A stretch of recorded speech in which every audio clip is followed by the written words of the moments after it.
आहे त्या सर्व गोष्टींबद्दल अत्यंत जागृती निर्माण व्हायला लागली आहे आणि पर्यावरणाच्या नाशाचे भयंकर चटके जगात सर्वत्र लोकांना बसायला लागलेत.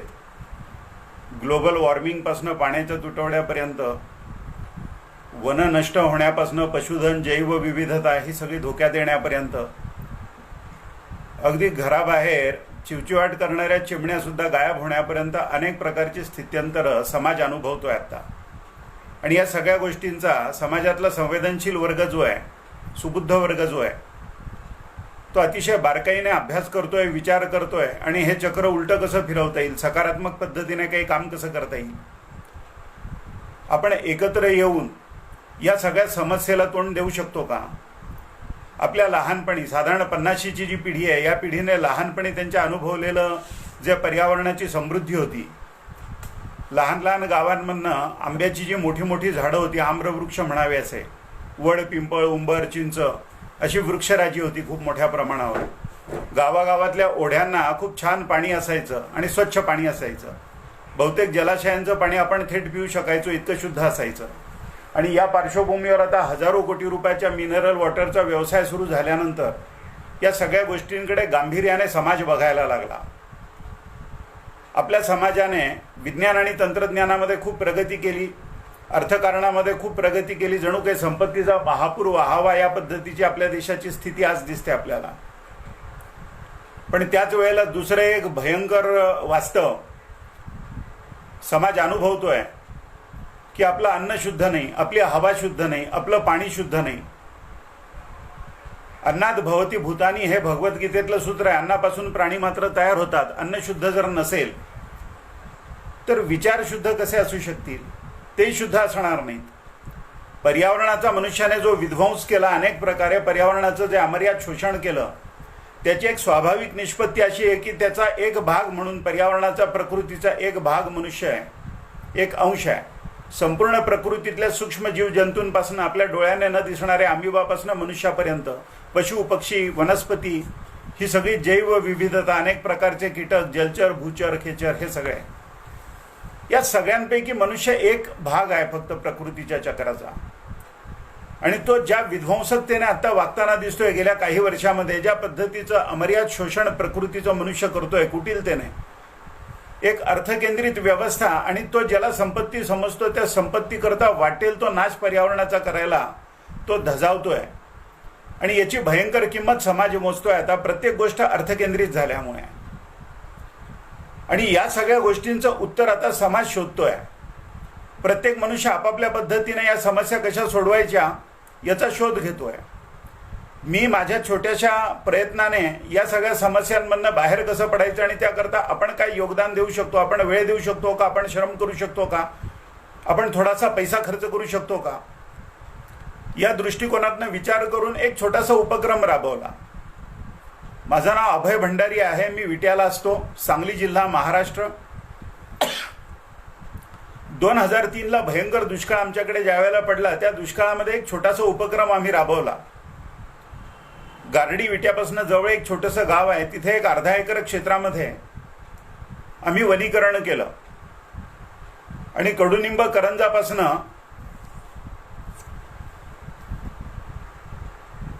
अनेक प्रकारच्या वनस्पती, त्याची रोपं तयार केली. त्यात कडुनिंब आहे, करंज आहे, शेवगा आहे, शिवण आहे, गुळभेंडी आहे, गिरीपुष्प आहे, नीलपुष्प आहे, सीताफळ, या पद्धतीची अनेक प्रकारची रोपं स्वतः तयार केलेली त्या अर्ध्या एकर क्षेत्रामध्ये लावली. साधारण जुलैमध्ये लावली 2003मध्ये. आणि पाऊस पडेल अशी अपेक्षा होती नेहमीप्रमाणे जून जुलैपासून. पण त्या वर्षी आमच्या खानापूर तालुक्यामध्ये, सांगली जिल्ह्यात 100 वर्षातला निचांकी पाऊस पडला. आमच्याकडे दुष्काळी भाग आहे, 18 इंच पाऊस आहे, 450 मिलीमीटरच्या जवळपास. आणि त्यावर्षी फक्त 4.5 इंच पाऊस पडला. पावसाची एखादी सर व्हायची आणि जमीन इतकी शुष्क होती की ते पाणी उडून जायचं आणि ती रोपं मरगळायची. मग या रोपांना पाणी कसं घालणार हा विचार मनामध्ये आल्यानंतर एक कल्पना सुचली की आपण सलाईंच्या बाटल्यांमधनं या झाडांना पाणी देऊया, रोपांना. मग आम्ही 3-3 फुटाचे बांबूचे तुकडे केले, त्या रोपाच्या बाजूला लावले आणि त्याच्यावर खिळे ठोकून सलाईंच्या बाटल्या लावल्या. आणि अवघं 50 लिटर पाणी विट्यातनं 4-5 किलोमीटर अंतरावर ते असल्यामुळे मोटरसायकलवरनं नेऊन 100 रोपांना अर्धा अर्धा लिटर पाणी घालायला सुरुवात केली सलाईनच्या बाटल्यांमधनं, आणि त्याचा फ्लो ऍडजस्ट केला. थेंब थेंब थेंब थेंब पाणी पडेल अशी व्यवस्था केली. आज 100 झाडं, उद्या 100 झाडं, असं अर्ध्या एकरामध्ये दाट प्लांटेशन केल्यामुळे, डेन्स प्लांटेशन केल्यामुळे 450 रोपांना, त्यापैकी प्रत्येक रोपाला जवळपास 5 दिवसाने अर्धा लिटर पाणी मिळायला लागलं. आणि या पद्धतीने मर्यादित पाणी दिल्यानंतर सुद्धा ज्यावेळेला ती रोपं टवटवीत दिसायला लागली त्यावेळेला मला फार आश्चर्य वाटलं की वनस्पतींना खरोखर नेमक्या किती पाण्याची आवश्यकता असते. याबद्दल माझ्या मनातले जे अनेक संभ्रम होते ते दूर झाले. अत्यल्प पाण्यामध्ये वनस्पती टवटवीत राहतात हे लक्षात आलं. त्यावर्षी पाऊस पडलाच नाही, मी आपल्याला सांगितलं. आणि त्यानंतर मग आम्ही सलाईनच्या बाटल्या ऑक्टोबर हीटमध्ये तडकून तुकडे व्हायला लागल्यानंतर त्या काढून टाकल्या आणि मिनरल वॉटरच्या बाटल्या स्क्रॅपमधनं आणल्या भंगारवाल्याकडनं. आणि त्या बाटल्या प्रत्येक रोपाच्या कडेला 2-2 बाटल्या 1 फूट अंतरावर 1 लिटरच्या जमिनीमध्ये पुरून टाकल्या. त्यापूर्वी त्या बाटलीच्या तळाला छिद्र पाडलं आणि त्याच्यामध्ये काथ्याचा तुकडा बसवला की जो झाडाच्या मुळ्यांच्या दिशेने असेल. आणि मग पाण्याच्या टाक्या आणल्या, त्यात 5000 लिटरचा टँकर ओतता येईल अशी व्यवस्था केली. ग्रॅव्हिटी ऑपरेटेड एक पाईपलाईन करून त्याच्यातनं फ्लेक्झिबल पाईपने आम्ही यात पाणी भरायला लागलो. या बाटल्यांमध्ये सुरुवातीला 4-5 दिवसांमधनं अर्धा लिटर पाणी द्यायचो. नंतर मग जवळपास आठवड्यातनं 2-2 लिटर पाणी मिळायला लागलं. पाण्याची मात्रा वाढल्यानंतर ती झाडं झपाट्याने वाढायला लागली. मला आश्चर्य असं वाटलं की त्या 450 रोपांपैकी एकही रोप मेलं नाही. ती चांगली वाढायला लागली रोपं. प्रकृतीच्या चक्राची आणि माझी पहिलीच भेट होती. राजीव दीक्षित आम्हाला सांगायचे नेहमी आझादी बचाव आंदोलनाच्या अनेक कार्यक्रमांमधनं आणि त्यांच्या व्याख्यानांमधनं की आपण वाढदिवसाला केक कापता आणि मेणबत्त्या विझवता. हा सगळा प्रकार करण्याबरोबरच किंवा हा न करता तुम्ही जर रोप लावलं तर प्रत्येक वाढदिवसाला एक, आणि ते रोप जर जतन केलं आणि त्या रोपाचा एक 10-12 वर्षामध्ये वृक्ष जर झाला तर तो वृक्ष अनेक वृक्षांना भविष्यामध्ये जन्म देतो. त्याला फळं येतात, त्याला बिया येतात, पक्षी ते फळं खातात, बिया खातात, त्यांच्या विष्ठेतनं त्या पडतात, त्या जिथे पडतात तिथे रोपं तयार होतात. आणि एक लावलेलं झाड आणि संरक्षित झाड या पद्धतीने निसर्गाच्या प्रकृतीच्या चक्रामधनं अक्षरशः लक्षावधी झाडांना जन्म देऊ शकतं. प्रकृतीमध्ये 750 कोटी जीव आत्ता जे आहेत, 750 कोटी आज जगाची जी लोकसंख्या आहे, लोक प्रश्न विचारतात की 750 कोटी लोकांना अन्न पुरणार नाही आणि वाढत्या लोकसंख्येने अन्न कसं पुरवता येईल. तर मला असं वाटतं की मनुष्याने फक्त प्रकृतीच्या चक्रामध्ये स्वतःची विध्वंसकता आहे ती जर बाजूला ठेवली, इतकीच क्रियाशीलता किंवा निष्क्रियता मनुष्याने आत्मसात जर केली तर प्रकृती 750 कोटी नाही 1500 कोटी लोकांनाही जगवू शकेल. 2003 पासून आतापर्यंत आम्ही टप्प्याटप्प्याने शेजारच्या 1.5 एकर क्षेत्रामध्ये, त्याच्या बाजूला आणखीन 1.5 एकर क्षेत्रामध्ये, असं 3.5 एकर क्षेत्रामध्ये एकूण 2000 झाडं लावली. आणि गेल्या आठवड्यापर्यंत 5000 लिटरचे जे टँकर आम्ही विकत घेतले आणि अजूनही पाणी टँकरनेच विकत घेतो कारण तिथे एक थेंबही पाणी नाही आहे. एकूण 14,50,000 लिटर पाणी 2003 पासून आज अखेर आम्ही विकत घेतलं. 15 नोव्हेंबर 2003 ते गेल्या आठवड्यापर्यंत. साधारण कॉर्पोरेशनमध्ये नळाला येणारं, घरगुती नळाच्या कनेक्शनला येणारं जे पाणी असतं ना, अशा अवघ्यात 4-5 कनेक्शन्सना एका वर्षामध्ये जेवढं पाणी येईल घरगुती कनेक्शनला तेवढं पाणी आम्ही इतक्या वर्षांमध्ये 17 वर्षामध्ये वापरलं. आणि तिथे आता एक छानसं वन तयार झालेलं आहे. पक्षी झाडांवर घरटी करतात, छोटी छोटी वेगवेगळे पक्षी दिसतात, सरडे दिसतात, मुंग्या दिसतात, मुंगळ्या आहेत, अनेक छोटे छोटे जीव आहेत. काही वेळा माकडं तिथे येतात, काही वेळा मोराची पिल्लं दिसतात, लांडोरी दिसतात. पाणी दे रे. असं प्रकृतीचं एक विलक्षण चक्र तिथे आता आकाराला येत आहे.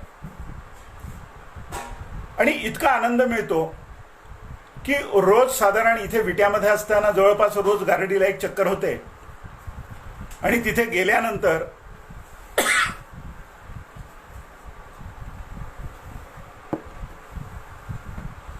आज प्रकृतीने आपल्याला काही शिकवलं नाही असं कधी घडलं नाही. प्रकृती रोज शिकवते. आपण मदर नेचर म्हणतो ना, एखाद्या लहान बाळाला आई बोट धरून चालायला कसं शिकवते त्या पद्धतीने प्रकृती रोज आपल्याला शिकवते. आपण प्रकृतीच्या चक्रात जायला हवं. फक्त कान आणि डोळे उघडे ठेवून प्रकृतीचं निरीक्षण करायला हवं. या गोष्टी आपण केल्यानंतर अनेक प्रकारच्या गोष्टी आपल्याला शिकायला मिळतात. जसं मी आपल्याला सांगितलं की आम्ही स्वतः तयार केलेल्या नर्सरीतली रोपं त्या अर्ध्या एकरामध्ये सुरुवातीला लावली 2003 मध्ये. त्यात काही पिशव्यांमध्ये एक बी होती, काही पिशव्यांमध्ये 2 बिया होत्या, काही पिशव्यांमध्ये 3 बिया होत्या. मग काही 1, 2, 3 अशी वेगवेगळ्या पद्धतीने रोपं उगवली आणि लावताना ती तशीच लावली, कारण त्यांच्या मुळ्या एकमेकात गुंतलेल्या होत्या. ज्या वेळेला आम्ही सलाईनच्या बाटलीतनं पाणी घालत होतो त्यावेळेला एका रोपाला अर्धा लिटर पाणी 4-5 दिवसाने घालायचो. तसंच 3 रोपांना एकत्रित सुद्धा तेवढंच पाणी घालायचो. आणि या गोष्टी करताना लक्षात आलं, नंतर मग सलाईनच्या बाटल्या काढून मिनरल वॉटरच्या बाटल्या बसवल्या, अर्धा लिटर पाणी त्यामध्ये ओतायला सुरुवात केली आम्ही.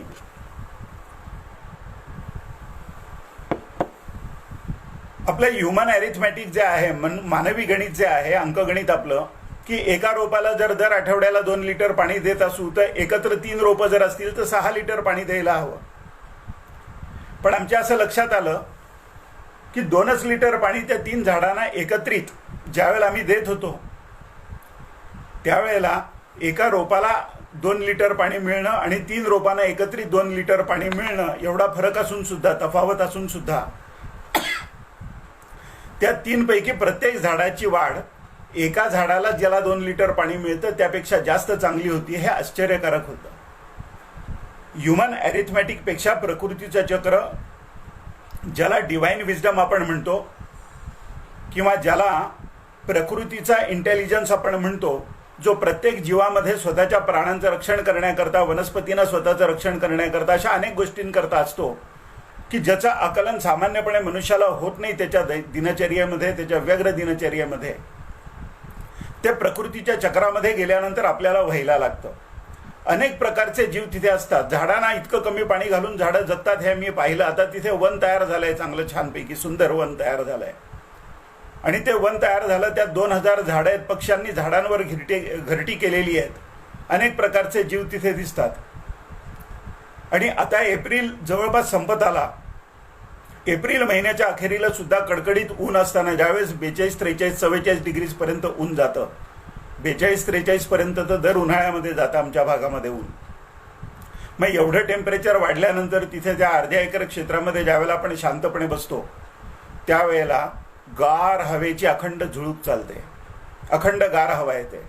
कडुनिंब 10 डिग्रीजने टेम्परेचर कमी ठेवतो. जिथे डेन्स प्लांटेशन कडुनिंबाचं आहे तिथे. कडुनिंबावर अमेरिकेमधल्या नोएल व्हिएटमेयरने पेटंट रजिस्टर केलं होतं. अमेरिकेत काही कडुनिंब उगवत नाही, पण कडुनिंबाची ह्युमन मेडिसिन करता आणि पेस्टिसाइडल प्रॉपर्टीज करता जी विशेष गुणवत्ता आहे, त्या गुणवत्तेकरता अमेरिकेने पेटंट रजिस्टर केलं. ते त्यांच्याकडनं काढून घेऊन भारताने ते मिळवायला खूप प्रयत्न करावे लागले आपल्याला. एकही वनस्पती औषधी गुणधर्म नसलेली सापडत नाही आपल्या भारतामध्ये किंवा जगात सर्वत्र. प्रत्येक वनस्पतीचे काही काही गुण असतात. तर पर्यावरणाच्या, प्रकृतीच्या चक्रामध्ये या सगळ्या गोष्टी आपल्याला शिकायला मिळतात. तुळशीपासनं कडुनिंबापर्यंत, वडपिंपळापासनं उंबरापर्यंत, बेलकवठ आवळ्यापासनं हिरडा, बेहडा, अर्जुन, सीता, अशोक, कदंब, अशा अनेक प्रकारच्या वनस्पती ज्यांना देववृक्ष भारतीय परंपरेमध्ये म्हणतात. आणि कोकणामध्ये जशी देवराई असते ना, एक देऊळ आहे आणि त्याच्या भोवती सगळे देवराई, सगळे देववृक्ष लावलेले असतात आणि त्या देवराईतला एकही वृक्ष तोडत नाही मनुष्य. हा संस्कार जरुरी आपल्याला. ज्या पद्धतीने विध्वंस चालू आहे त्या पद्धतीने या व्यवस्थांमधले संवेदनशील लोक जे आहेत त्यांची संख्या कमी आहे किंवा ते लोक प्रभावी नाही आहेत. त्यामुळे हा विध्वंस होऊ शकतो पर्यावरणाच्या, प्रकृतीचा. काही वेळा विकासाच्या बाबतीमध्ये जो आपण विकासाचा फॉर्म्युला निवडलाय किंवा विकासाचं जे मॉडेल पाश्चिमात्यांकडनं घेऊन आपण निवडलेलं आहे, तर त्यामध्ये सुद्धा बऱ्याचशा वनांचा आणि याचा नाश होतो. शेतीच्या जमिनींसाठी वनांचा नाश होतोय. रस्त्यांसाठी, रस्त्याकडेला पूर्वी असलेली रस्त्याच्या रुंदीकरणामध्ये पुष्कळची झाडं आहेत, ती झाडं आता तोडली गेली. आपण पाहतो रस्त्यांचं रुंदीकरण झालं, ही खूप चांगली गोष्ट झाली. पण दुर्दैवी गोष्ट अशी झाली की 50-50, 70-70 वर्षाचे त्या रस्त्याच्या कडेला पूर्वीचे असलेले वृक्ष जे आहेत ते सगळे वृक्ष तोडावे लागले. तर त्या सगळ्या वृक्षांचं पुनर्जीवन करण्याकरता त्या पद्धतीची वनराई, दुतर्फा रस्त्यावर संपूर्ण सावली पडेल या पद्धतीच्या आर्चेस तयार होतील वृक्षांच्या.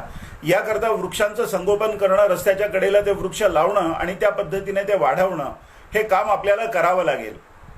प्रकृतीच्या रक्षणाकरता विध्वंस प्रकृतीचा होतोय, अनेक प्रकारची जंगलं तोडली जातात, अनेक प्रकारे लाकूड तोडलं जातं. या सगळ्या गोष्टींच्या पार्श्वभूमीवर ते जर अटळ असेल, अनअवॉइडेबल असेल, तर आपल्याला त्यापेक्षा जास्त गतीने एक मोठी रेषा मारणं, लहान रेषा जी आहे ती जर लहान करायची असेल तर त्या शेजारी आपल्याला एक मोठी रेषा मारावी लागते. त्या पद्धतीने एक काम आपल्याला करावं लागेल की खूप मोठ्या प्रमाणावर वृक्षारोपण आणि या सगळ्या गोष्टी आपल्याला कराव्या लागतील, एखाद्या चळवळीसारख्या कराव्या लागतील. प्रत्येक गावाला गायरान नावाची एक जमीन आहे आणि त्या जमिनी पडीक आहेत. पूर्वी प्रत्येक गावामध्ये गोधन खूप मोठ्या प्रमाणावर होतं आणि ते गोधन, त्या गोधनापासून मिळणारं शेण असेल, गोमूत्र आणि कडुनिंबापासून कीटकनाशक असतील, यावर उत्तम पद्धतीची जैविक तंत्रज्ञानावर आधारित शेती असेल.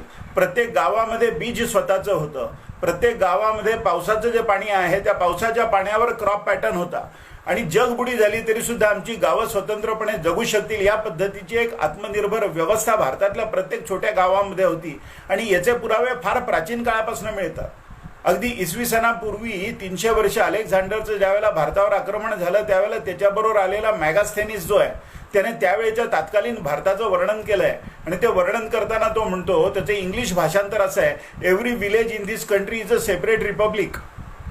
म्हणजे या देशातलं प्रत्येक लहान खेडं छोटंसं गाव सुद्धा आत्मनिर्भर आहे आणि जगामध्ये काही उलथापालथ झाली तरी ते जगू शकतील. आज आपली सगळी गावं विकासाच्या, आधुनिक विकासाच्या मॉडेलच्या नावाखाली आपण पराधीन करून टाकली. ज्यांच्या जमिनी आहेत त्या जमिनी ग्रामीण भागात आहेत आणि ज्यांच्या मालकीच्या जमिनी आहेत ते रोजगाराकरता शहरांमध्ये गेले. लक्षावधी हेक्टर जमिनी पडून आहेत आमच्या.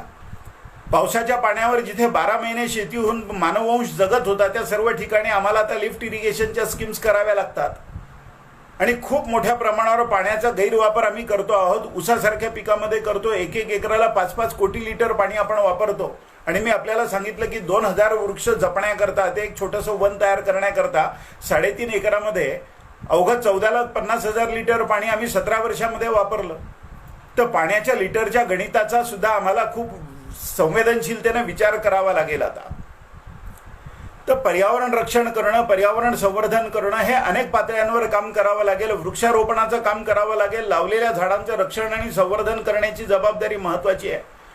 मला अतिशय समाधान झालं ज्यावेळेला संगीताताईंनी मला परवा सांगितलं की कल्याणच्या जवळच असलेल्या वन विभागाच्या 50 एकर जमिनीवर आपण सगळ्या लोकांनी वेगवेगळ्या शाळांमधल्या मुलांना हाताशी घेऊन, कॉलेजमधल्या मुलांना हाताशी घेऊन, वेगवेगळ्या वयोगटातल्या उत्साही आणि पर्यावरणावर प्रेम करणाऱ्या लोकांना हाताशी धरून जवळपास 25,000 झाडांची आपण लागवड केली. आणि आपल्या महाराष्ट्राच्या पर्यावरणामध्ये, प्रकृतीमध्ये शतायुष्य असणारे जे वृक्ष आहेत अशा वृक्षांची लागवड आपण केली आणि आता त्याला एक आकार आलाय. त्याचं रक्षण करण्याकरता एक कुटुंब ठेवलंय आणि वन विभागाने आपल्याला 7 वर्षाच्या कराराने ती जमीन दिली असं मला कळलं.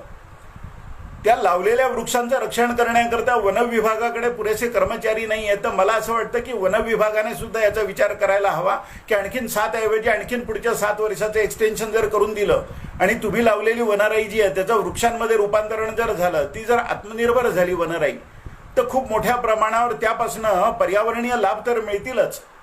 पण आत्ताच्या समाजाला ज्या अनेक प्रकारच्या समस्या उग्रतेने भेडसावताय त्या सर्व समस्यांमधून मुक्त होण्याकरता समाजाला एक राजमार्ग प्रकृतीच्या चक्रावर आधारित शोधता येईल किंवा पुनरुज्जीवन त्याचं करता येईल. 12व्या शतकामध्ये ज्ञानेश्वर माऊलींनी ज्ञानेश्वरीमध्ये लिहिलंय, महावने लावावी, जलाशय निर्मावी, नगरे रचावी. हा क्रम आहे विकासाचा. आपण नगरं रचलेली आहे, आरसीसी बिल्डिंग्स बांधतो आहोत आणि आरसीसी बिल्डिंग्स बांधल्यानंतर 1 चौरस फूट सुद्धा जागा पाणी जमिनीमध्ये मुरण्याकरता पावसाचं पाणी ठेवली नाही. याचा महाभयंकर प्रकोप प्रकृतीच्या चक्रात काय होतो हे पुणेकरांनी अनुभवलं 2 वर्षापूर्वी. खेळण्यामधल्या गाड्या वाहून जाव्या त्याप्रमाणे शेकडो कार्स वाहून गेल्या त्या इतक्या चेपल्या ओढ्याच्या पाण्यामधनं. एक महाभयंकर झटका पुणेकरांना बसला त्या पावसामध्ये. तर अशा अनेक प्रकारच्या आपत्ती समाजामध्ये येतील आणि त्या समाजामध्ये येऊ नयेत याकरता संवेदनशीलतेने समाजाने अनेक गोष्टींमध्ये काम केलं पाहिजे. मूलभूत आपल्या गावांमध्ये रोजगार नाही आहे, शहरांमध्ये रोजगाराकरता चालले आणि लोकांचे लोंढेच्या लोंढे ज्यावेळेला कोरोनाच्या परिस्थितीमध्ये रोजगार गेल्यामुळे ग्रामीण भागामध्ये स्थलांतर करताना आपण पाहतो त्यावेळेला त्यांना रोजगाराच्या संधी ग्रामीण भागामध्ये उपलब्ध करणं हे सुद्धा पर्यावरण रक्षणाचं एक महत्त्वाचं काम आहे. प्रत्येक गावामध्ये ज्या गायरान जमिनी आहेत त्या कित्येक एकर, काही गावांमध्ये 10 एकर, 20 एकर, 50 एकर, 100 एकरापर्यंत गायरान जमिनी आहेत. पूर्वी त्या ठिकाणी वन असायचं. त्या वनामध्ये चरायला आमच्या गावातलं पशुधन जायचं आणि विशेषतः गोधन जायचं आणि ते गोधन चरून गेल्या, तिथे चरल्यानंतर नद्या शुद्ध होत्या, नद्यांचं पाणी प्यायचं. आणि संध्याकाळी ज्या वेळेला ते हजारोच्या संख्येने असलेलं, शेकडोच्या संख्येने असलेले जे गोधन आहे ते ज्या वेळेला गावाच्या वेशीवर परत यायचं त्यावेळेला त्यांच्या खुरांनी, शेकडो जनावरांच्या खुरांनी, गोधनाच्या खुराने उडणारी जी धूळ असायची ती धूळ पाहिल्यानंतर मग गोरज मुहूर्त म्हणतात ना, आपल्याकडे लग्न ग्रामीण भागात आजही गोरज मुहूर्तावर लागतात. तो गोरज मुहूर्त काय, तर गायींच्या चरणांनी, त्यांच्या खुरांनी उडणारी धूळ गोरज ती ज्यावेळेला गावातनं दिसते गावाच्या वेशीजवळ त्यावेळेला तो मुहूर्त. कारण पशुधन चरून अतिशय तृप्त झालेलं, पाणी पिऊन तृप्त झालेलं पशुधन घरी येतं. आणि मग ते पुजारी विचारतात लग्नाच्या मंत्रांमध्ये की गाईला वासरू सोडलं का. लहान वासरं काही चरायला जाऊ शकत नाही, त्यामुळे ती गोठ्यात असतात. आणि गाय आल्यानंतर ते वासरू पाहिल्यानंतर तिला पाना फुटतो आणि मग ते वासरू सुद्धा तृप्त होतं. या पद्धतीची भारतीय परंपरा परस्पर पूरक होती. आमचं पाणी शुद्ध होतं, आमचं अन्न शुद्ध होतं, आमची हवा शुद्ध होती. आम्हाला वृक्षराजीचं एक कोंदण होतं की त्या कोंदणामध्ये गावं वसलेली होती. झाडांमधनं घराची छपरं अगदी जवळ गेल्याशिवाय दिसायची नाही, कौलारू छपरं. या पद्धतीची वनराजी होती. 10-10 हजार आंबे देणारे आम्रवृक्ष होते. आता 10 डझन आणि 20 डझन आंबे देणारे छोटे छोटे कलम आपण तयार करतो आहोत. मला मोठं आश्चर्य वाटतं की आमचा हा उलट्याच दिशेने कसा काय चाललेला आहे प्रवास. आपल्याला याची दिशा ठरवावी लागेल. ज्या जमिनी गावांमधनं पडून आहेत, पडीक जमिनी आहेत, त्या जमिनींवर लागवड करण्याकरता, शेती करण्याकरता त्या गावातले जे बेरोजगार मुलं आहेत त्यांच्यासाठी शहरी लोकांनी काही योगदान दिलं पाहिजे आहे. ग्रामीण भागामध्ये आजही आरोग्य चांगलं आहे, शहरांमध्ये आरोग्य आपण गमावलंय. ग्रामीण भागामध्ये पैसा नाही आहे, शहरामध्ये पैसा आहे. ग्रामीण भागामध्ये रोजगार नाही आहे, शहरामध्ये रोजगार आहे. पण शहरी लोकांनी मानसिक आणि शारीरिक दोन्ही प्रकारचं आरोग्य गमावलेलं आहे. ग्रामीण भागाशी त्यांची जर नाळ जोडली शहरी लोकांची आणि ग्रामीण भागामध्ये रोजगार उपलब्ध करून 1 चौरस फूट सुद्धा, मी एकर नाही सांगत, मी इंजिनियर आहे त्यामुळे मी आपल्याला सांगतो, 1 चौरस फूट सुद्धा जमीन लागवडीशिवाय राहता कामा नये. या पद्धतीची धोरणात्मक नीती येत्या 5 वर्षामध्ये जर आपण आखली तर मला असं वाटतं की सगळं काही रसरशीत हिरवगार प्रकृतीच्या चक्राने कार्यान्वित होऊन समृद्धी येईल. आपल्या गावांमधनं आपल्याला गोधनाची संख्या वाढवता येईल, पशुधनाची संख्या वाढता येईल. त्यासाठी चराऊ कुरणांची निर्मिती आपण करू शकतो. आत्ताच्या सर्व समस्यांची एकत्रित यादी जर केली ना तर प्रकृतीचं चक्र त्या सगळ्या समस्या सोडवू शकतं. ग्लोबल वॉर्मिंगची आपली समस्या आहे. मी आपल्याला सांगितलं की 10 डिग्री टेम्परेचरपर्यंत कडुनिंब टेम्परेचर कमी ठेवतो. इतकी विलक्षण गुणवत्ता कडुनिंबामध्ये आहे. वड, पिंपळ, उंबर यासारखे मोठे वृक्ष जे आहेत ते जमिनीमध्ये पाण्याचं स्थिरीकरण करतात. जमिनीमध्ये पाणी स्थिर राहील, जलाशय निर्माण होऊ शकतील, तलाव निर्माण केले तर या टेम्परेचर कमी झाल्यामुळे इव्हॅपोरेशन लॉसेस कमी होतील.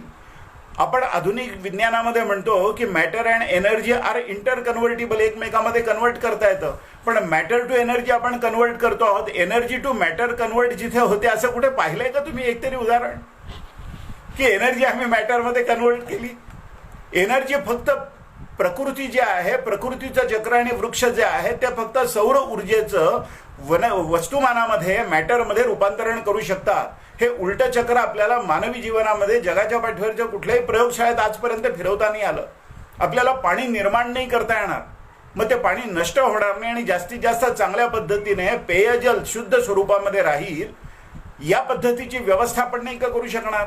प्रकृतीवर संपूर्ण जमिनीवर पानांचं जे आच्छादन तयार होतं की नाही वृक्षराजीमध्ये. आता गारडीला आम्ही पाहतो गेल्या इतक्या वर्षामध्ये, 17 वर्षामध्ये तिथे माझ्या उंचीचं गवत उगवताना मी पाहतो. दरवर्षी ग्रास कटरने ते गवत कापून जमिनीवर त्याचं आच्छादन तयार करतो आम्ही. त्यानंतर झाडाची पडणारी पानं जी आहेत, हिवाळ्यामध्ये झाडाची पानं पडतात त्यावेळेला त्याचं आच्छादन जमिनीवर तयार होतं.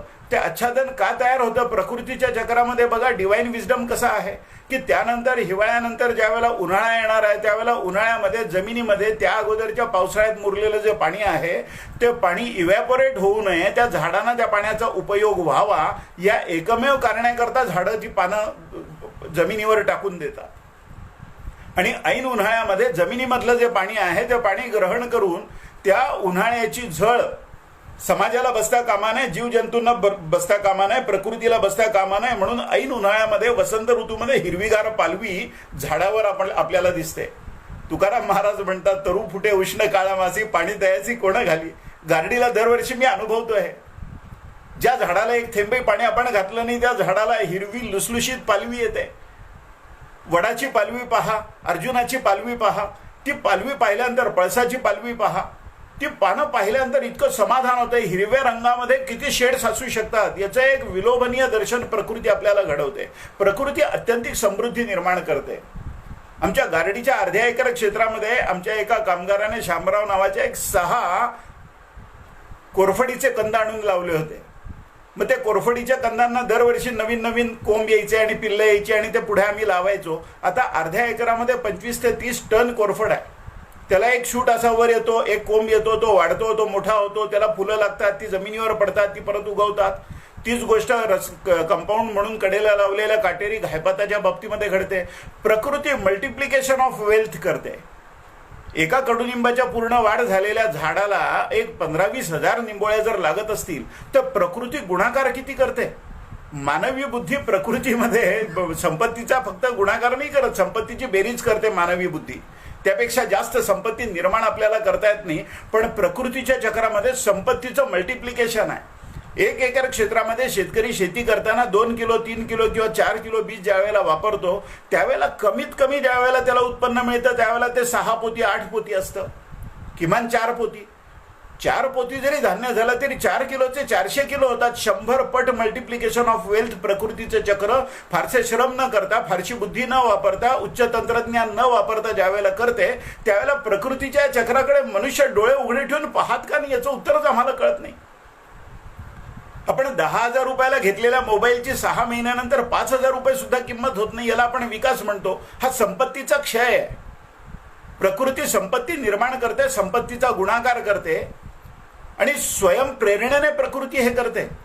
2003 पासून आजपर्यंत निरीक्षणामध्ये मला असं दिसलं की प्रकृतीच्या चक्रामधला एकही जीव प्रकृतीच्या एकाही नियमाचं उल्लंघन करत नाही, कारण तो उपजत प्रेरणांनी, प्रकृतीच्या प्रेरणांनी जगतो.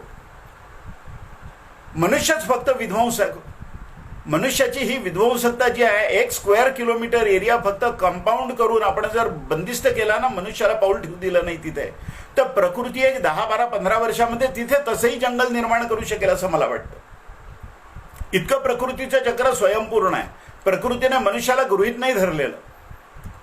मनुष्याने त्याची फक्त विध्वंसकता बाजूला ठेवली ना, तरी सुद्धा प्रकृतीचं चक्र मनुष्याला जगवेल. 750 कोटी लोकांना समाधानाने जगता येईल या पद्धतीच्या सगळ्या प्रकारची साधनं प्रकृती आपल्याला उपलब्ध करून देईल. आणि आपण भारतीय लोक जगाच्या पाठीवर सर्वात भाग्यवान लोक आहोत, कारण आपल्याकडे 3 ऋतू आहेत, लेवल्ड जमीन आहे, वनस्पतींचं प्रचंड वैविध्य आहे. भारतीय गाय हा एक अद्भुत जीव आहे की त्या गायीच्या शेणामुळे जमिनीचा बॅक्टेरियल काउंट आश्चर्यकारक रीतीने वाढू शकतो. गोमूत्र आणि कडुनिंब यांच्या कॉम्बिनेशनने किंवा अनेक प्रकारच्या वनस्पती अशा आहेत की ज्यांचे कीटकनाशक गुणधर्म आहेत. कुठल्याही प्रकारे विषारी कीटकनाशकाचा वापर न करता कीटकांच्या प्रजातींची वाढ नियंत्रित करण्याचं काम कडुनिंब करू शकतो, गोमूत्र करू शकतं. आणि त्यामुळे पर्यावरणाच्या प्रकृतीच्या चक्रामध्ये, जीवो जीवस्य जीवनम या चक्रामध्ये कुठल्याही प्रकारचा एक जीव जर नष्ट झाला विषारी कीटकनाशक वापरून, तर त्याच्यावर परभक्षी जे जीव आहेत तेही नष्ट होतात, त्यांच्यावर जगणारे पक्षी जे आहेत तेही नष्ट होतात. या पद्धतीने प्रकृतीच्या चक्राचा महाभयंकर संहार विषारी कीटकनाशकांच्या आणि रासायनिक खतांच्या अमर्याद वापराने आपण करतो आहोत. याचं गांभीर्य आपल्याला कळत नाही आहे दुर्दैवाने. म्हणून कॅन्सर ट्रेन चालवावी लागते पंजाबमध्ये. भटिंड्यापासून ज्या वेळेला ती कॅन्सर ट्रेन जाते की नाही, कॅन्सर ट्रेन म्हणतात त्याला, सगळे कॅन्सर पेशंट तळमळत असतात. राजस्थानमधल्या बिकानेरला जाणारी ती कॅन्सर ट्रेन. आमच्या विकासाचं हे मॉडेल आहे का की जे मॉडेल आमचं अन्नच अशुद्ध करून टाकेल? अन्न शुद्ध नाही, त्यामुळे आमची प्रकृती धड नाही. अनेक प्रकारच्या व्याधींनी जर्जर झालेलं शरीर आहे. पूर्वी हमाल 100 किलोचं पोतं सहज उचलायचे, आता 50 किलोचं पोतं उचलताना सुद्धा त्या बिचाऱ्यांच्या बरगड्या आणि त्यांच्या पाठीचा कडा, मेरुदंड वाजायला लागतो करकर करकर. आमच्या शारीरिक क्षमता कमी होत चालल्या, आमच्या बौद्धिक क्षमता कमी होत चालल्या. मोबाईलवरचे 10 क्रमांक आम्हाला, 10 मोबाईल नंबर्स आम्हाला आठवत नाहीत, इतकी दुर्दैवी परिस्थिती आमच्या स्मरणशक्तीची झाली. याला इव्होल्युशन नाही म्हणतायत, हे इन्व्होल्युशन आहे. ही अपक्रांती आहे, ही उत्क्रांती नाही चाललेली. विज्ञान आणि तंत्रज्ञानात उत्क्रांती चालली आहे, मनुष्याची अपक्रांती होते. मनुष्याची अपक्रांती जर रोखायची असेल, मनुष्याला उत्क्रांत करायचं असेल, तर प्रकृतीच्या चक्राशिवाय दुसरा मार्ग नाही आहे त्याला उत्क्रांत करायला. प्रकृतीचे चक्र आपण नीट समजून घेतलं पाहिजे. ज्या वेळेला सुनामी झाली त्यावेळेला त्या अंदमान निकोबारच्या आयलँड्समध्ये अवघे 600-700 आदिवासी जे आहेत तर ते वनवासी तिथले जे आहेत तर त्यांच्यापैकी एकही दगावला नाही. आलेले पर्यटक सुनामीमध्ये दगावले कारण प्रकृती काय सांगते, समुद्र काय सांगतो हे त्यांना कळलं नाही. त्या लोकांना कळलं, तिथल्या जारवांना कळलं ज्यांच्या अंगावर वस्त्र नाही आहे. प्रकृतीच्या चक्राशी जेवढं जोडले जाऊ आपण तेवढी आपली संवेदनशीलता वाढेल, तेवढ्या आपल्या जाणीवा ज्या आहेत त्या उदात्त होतील. त्यामुळे आपल्याला सगळ्यात महत्त्वाचं काम प्रकृतीच्या चक्रामध्ये जर काही करायचं झालं, पर्यावरण रक्षणाकरता करायचं झालं. पर्यावरण रक्षण तर फार मोठा शब्द आहे. पर्यावरणाचं रक्षण आपण कुठलं करतो? आपल्या स्वतःच्या रक्षणाकरता किमान स्वार्थ म्हणून जर प्रकृतीचं चक्र आपण जपलं तर आपल्याला काही भविष्य हे लक्षात घ्यायला हवं आपण. म्हणजे आपण खरे स्वार्थी असू ना तर पर्यावरणाच्या प्रकृतीच्या चक्राचं काहीतरी रक्षण करू. आपल्याला संपत्ती उपलब्ध असेल ना तर ग्रामीण भागामध्ये ती गुंतवू आणि त्या जमिनी लागवडीखाली येतील हे पाहू. आपण श्रम करणार असू ना तर ग्रामीण भागामध्ये महिन्यातनं 4-2 दिवस सुट्टी काढून आपल्या स्वतःच्या गावी जाऊन त्या ठिकाणी रानामध्ये प्रकृतीमध्ये थोडंसं काम करू. काही झाडं लावू, काही जगवू, काही पिकं घेण्याचा प्रयत्न करू. शेतकरी कशा पद्धतीने काम करतो या सगळी तंत्र जी आहे ती पुनरुज्जीवित करण्याचा आधुनिक तंत्रज्ञानाच्या आधाराने कमी श्रमामध्ये अधिक चांगल्या पद्धतीने कसं प्रकृतीचं रक्षण करता येईल, जैव विविधता कशी टिकवता येईल, या सगळ्या गोष्टी आपण पाहू. सहजपणाने तुळशीचे वाफे जर तिथे असतील, सहजपणाने कोरफडीचे वाफे तिथे जर असतील, शतावरीपासून अनेक प्रकारच्या वनस्पतींचे छोटे छोटे वाफे आपण जर तयार केले, अनेक प्रकारची फळं त्या ऋतूमध्ये येणारी, अनेक प्रकारच्या वनौषधींची झाडं, आवळा असेल, हिरडा असेल, बेहडा असेल, या पद्धतीची आपण जर पुनरुज्जीवित केली प्रत्येक गावाच्या वनामध्ये किंवा आपल्या स्वतःच्या क्षेत्रामध्ये, तर मला नाही वाटत की मनुष्याला स्ट्रेस मॅनेजमेंट करावी लागेल. आपण ज्या व्यवस्थेमध्ये जगतो, ज्या कॉर्पोरेट व्यवस्थेमध्ये जगतो, ज्या विकासाच्या मॉडेलमध्ये आपण जगण्याचा प्रयत्न करतो आणि पैसा केंद्रबिंदू मानून आपण जीवन आपलं जगण्याचा प्रयत्न करतो आहे, त्याची एक दुर्भाग्य म्हणावं अशी फलनिष्पत्ती अशी आहे की त्याच्यातनं अनेक प्रकारचे तणाव निर्माण होतात. प्रकृतीच्या चक्रात तणाव नाही आहे कारण तिथे खोटेपणा नाही आहे, तिथे लबाडी नाही आहे, दुसऱ्याचं अन्न ओढून घेण्याची मानसिकता नाही आहे. ते शेअर करतात चांगल्या पद्धतीने प्रत्येक गोष्ट, त्यांच्या उपजत प्रेरणा असतात. सिंहाची भूक भागल्यानंतर हरणाचं छोटंसं पाडस जे आहे ते त्याच्या अंगा खांद्यावर खेळतं. या पद्धतीने ज्यावेळेला आपण टेलिव्हिजनवरनं काही ठिकाणी पाहतो रेकॉर्डिंग केलेलं पर्यावरणावर प्रेम करणाऱ्या लोकांनी, त्यावेळेला भुकेपेक्षा जास्त अन्न साठवत नाहीत प्रकृतीतले कुठलेही जीव. आणि मनुष्य अमर्याद हाव असल्यामुळे इतक्या प्रकारे गोष्टी ओरबाडतो आणि पुढच्या किती पिढ्यांकरता ठेवतो माहिती नाही. त्याचे फोटोसुद्धा त्याची मुलं लावणार नाही. त्याचा विध्वंसक चेहरा, हिंस्र चेहरा जर पाहिला तर ही साधी गोष्ट आम्हाला कळत नाही आहे का आत्ता? तर प्रकृतीचं पर्यावरणाचं रक्षण तर क्षणभर बाजूलाच ठेवूया हा विषय. आपल्या स्वतःच्या रक्षणाकरता, आपलं स्वतःचं जीवन सुखावं होण्याकरता, आपल्या स्वतःच्या जीवनामध्ये एक प्रकारचं स्थैर्य येण्याकरता, मानसिक तणाव विसर्जित करण्याकरता आपल्याला अनेक प्रकारच्या गोष्टी करता येतील. त्या प्रकृतीच्या चक्रात गेल्याशिवाय करता येणार नाही. मगाशी मी म्हणालो की आपल्या ज्या सामाजिक समस्या आहेत त्याची एक मोठीच्या मोठी यादी जर आपण केली ना, ग्लोबल वॉर्मिंग आहे त्यापासून ते कमी करण्याचा मार्ग पर्यावरण झाडी लावणं आहे. कडुलिंब 10 डिग्रीजने टेम्परेचर कमी ठेवतो. कल्पना करा 1 एकर क्षेत्रामध्ये डेन्स कडुलिंबाचं प्लांटेशन आहे आणि मध्यभागी एक छानपैकी बंगला बांधलाय कौलारू. तुम्हाला जन्मात कधी तिथे पंखा नाही लावावा लागणार. एसी तर काही प्रश्नच नाही, एसी विस्मरणात जाईल. या पद्धतीने सुंदर सुखावं जीवन आपण जगावं असं आपल्याला वाटत नाही का? शहरांमध्ये जमिनीची महाभयंकर किंमत वाढत चाललेली आणि त्या वाढलेल्या किमतीचे ज्यावेळेला 50-50 लाख, 60 लाख, 70 लाख रुपये कर्ज काढून ज्यावेळेला ती मुलं 15-15 वर्ष, 20-20 वर्ष त्या कर्जाचे हप्ते भरतात, त्यावेळेला मला असं वाटतं की आमची बँकिंग सिस्टीम चालावी याकरताच हे लोक काम करतात. ते खरोखर स्वतः करता, स्वतःच्या कुटुंबियांकरता, स्वतःच्या स्वास्थ्याकरता, स्वतःच्या प्रकृतीकरता, आरोग्याकरता, शारीरिक आणि मानसिक किती काम करतात हा प्रश्नच आहे, एक मोठं प्रश्नचिन्ह आहे. आमच्या गरजा इतक्या अमर्याद वाढवलेल्या आहेत या जीवनशैलीने की त्या आपल्याच नियंत्रणाबाहेर गेलेल्या आहेत. आपल्या नियंत्रणाबाहेर गेलेल्या गरजा ज्या आहेत त्या जर आपल्याला नियंत्रणात ठेवायच्या असतील, गरजा मर्यादित ठेवायच्या असतील, तर प्रकृतीचं चक्र ज्या पद्धतीने उत्तम चालतं त्या पद्धतीने प्रकृतीच्या चक्राशी सुसंगत जीवन आम्हाला जगावं लागेल. कोरोनामुळे आपल्याला घरात ठेवल्यानंतर मोर रस्त्यावर येऊन नाचायला लागले. जलाशय शुद्ध झाले, शेकडो कोटी रुपये खर्च करून ज्या नद्या शुद्ध होत नव्हत्या त्या फक्त मनुष्याचा विध्वंसक हस्तक्षेप प्रकृतीच्या चक्रातला बाजूला राहिला, या एका कारणाकरता सगळ्या नद्या शुद्ध झाल्या, स्फटिकासारखं नद्यांचं पाणी दिसायला लागलं. या सगळ्या गोष्टी मागच्या लॉकडाऊनमध्ये अनुभवल्या, तरी सुद्धा आपण शहाण्याने झालो. परत नव्या उमेदीने तेच काम आपण पुन्हा प्रदूषणाचं सुरू केलं. ते सुरू केल्यानंतर पुन्हा पुढचा लॉकडाऊन आला. प्रकृती ज्या पद्धतीने न्याय करते ना, तो काही वेळा अतिशय कठोर वाटतो मनुष्याला. पण मनुष्याने सर्व प्रकारच्या सीमा ज्या वेळेला उल्लंघायच्या असं ठरवलेलं आहे ना, त्यावेळेला प्रकृती अतिशय निर्दयतेने मनुष्याचा न्याय करेल. आणि त्याचे फटके आता आपल्याला बसायला लागलेले आहेत. प्रचंड पाऊस पडतो काही ठिकाणी पाऊस पडत नाही. भूकंप, अनेक प्रकारच्या आपत्ती, या सगळ्या आपत्ती मनुष्याने केलेल्या कर्माचा एक स्वाभाविक परिणाम आहे असं मला वाटतं. तर आपल्याला ही कर्म शुद्ध करावी लागतील, दुरुस्त करावी लागतील, प्रकृतीच्या चक्राशी सुसंगत करावी लागतील. दुसरा काही मार्ग मला दिसत नाही. तर या दृष्टीने आपण सर्व लोकांशी संपर्क साधायला मला मिळाला आणि आपण प्रकृतीच्या चक्रामध्ये खूप चांगलं काम करता आहात हे ऐकून मला अतिशय समाधान झालं. त्यांनी सांगितलं की वाळासुद्धा लावलेला आहे आम्ही खूप मोठ्या प्रमाणावर. आता शुद्ध वाळा मिळत नाही, त्या वाळ्यावर काही स्प्रे असतात. उन्हाळ्यामध्ये माठामध्ये पूर्वी वाळा टाकायचो. या उन्हाळ्यामध्ये संपूर्ण 3-4 महिने त्या वाळ्याचा सुगंध त्या पाण्याला यायचा आणि तो वाळा परत वाळवून उन्हामध्ये आपण ठेवायचो. पुढच्या वर्षी पुन्हा तो उपयोगाला यायचा. इतकी विलक्षण गुणवत्ता त्या वाळ्यामध्ये होती. आता वाळ्याच्या सरबतामध्ये यत्किंचित गुणवत्ता नाही आहे. अशा किती गोष्टी आम्ही गमावल्या याचं आम्हाला उत्तरच नाही शोधता येणार. कितीतरी प्रकारचे चव असणारे आंबे जे होते, ते आंब्याचे वृक्ष, आम्र वृक्ष अक्षरशः लाकूड म्हणून आम्ही विकले. हा दळभद्रीपणा आम्ही कसा करू शकतो? एखादं वडाचं झाड पहा, एखादं उमराचं झाड पहा, एखादं चेरीचं झाड पहा, त्यावर बसलेले पक्षी पहा, त्यांचं समाधान पहा, त्यावर चढणारे मुंग्या, किडे, अनेक प्रकारचे जीवजंतू. ज्यावेळेला एखादं झाड तोडलेलं दिसताना रस्त्याच्या कडेला ज्यावेळेला ही झाडं तोडली गेली, त्यावेळेला मी जवळ जाऊन बघितलं, वडाची मोठी झाडं तोडली होती, कडुनिंबाची झाडं तोडली होती रस्ता रुंदीकरणामध्ये. आणि ज्यावेळेला तिथे जवळ जाऊन मी पाहिलं, त्यावेळेला मला लक्षात आलं की शेकडो मुंग्या, शेकडो किडे, सूक्ष्म कीटक जे उडत होते. आपल्यावर अत्यंत प्रेम करणाऱ्या आपल्या आईचा वियोग झाल्यानंतर मनुष्य जसा आक्रोश करतो की नाही,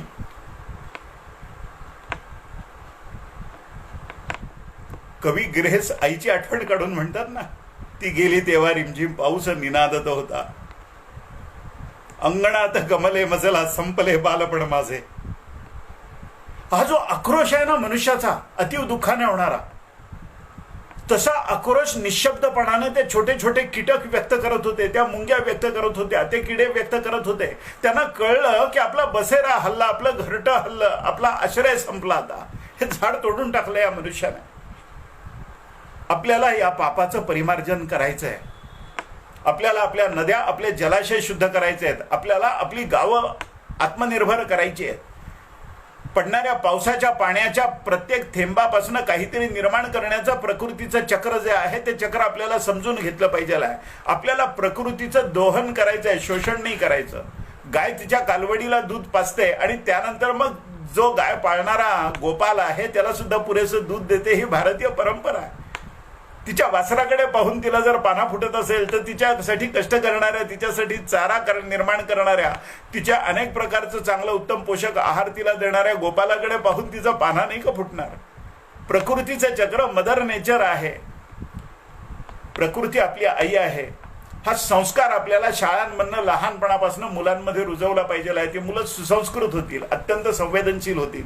झाडाचं एखादं पान तोडताना सुद्धा त्यांना अपराधी वाटलं पाहिजे. या पद्धतीचा आपल्याला संस्कार करायचा आहे. आणि हे काम ज्या मोठ्या प्रमाणावर आपण करू त्या प्रमाणामध्ये प्रकृतीचं चक्र जे आहे ते कार्यान्वित होईल आणि अत्यंतिक आनंद आपल्याला मिळेल. एका झाडाखाली बसल्यानंतर शांतपणे समोरच्या जलाशयामध्ये किंवा समोरचा छोटासा तलाव आहे त्यामध्ये उठणारे पाण्याचे तरंग जे आहेत ते, झाडाच्या फांद्यांची होणारी हालचाल, पिंपळाच्या पानाची सळसळ, त्याची तेजस्विता, ती चकाकणारी पिंपळाची पानं, कोवळी पानं, या सगळ्या गोष्टी ज्यावेळेला आपण पाहाल, जमिनीवर उगवणारं गवत त्यावरनं ज्यावेळेला आपण हात फिरवाल, कोवळी ज्यावेळेला वडाची पानं, मखमली पानं ज्यावेळेला वडाची नवीन नवीन पानं आलेली असतात त्यावर तुम्ही तुमचा गाल टेकवून त्याचा स्पर्श तर पहा. झाडांवर तयार केलेली पक्ष्यांनी घरटी आहेत, ती आपण पहा तरी त्यात पक्षी अंडी घालतात.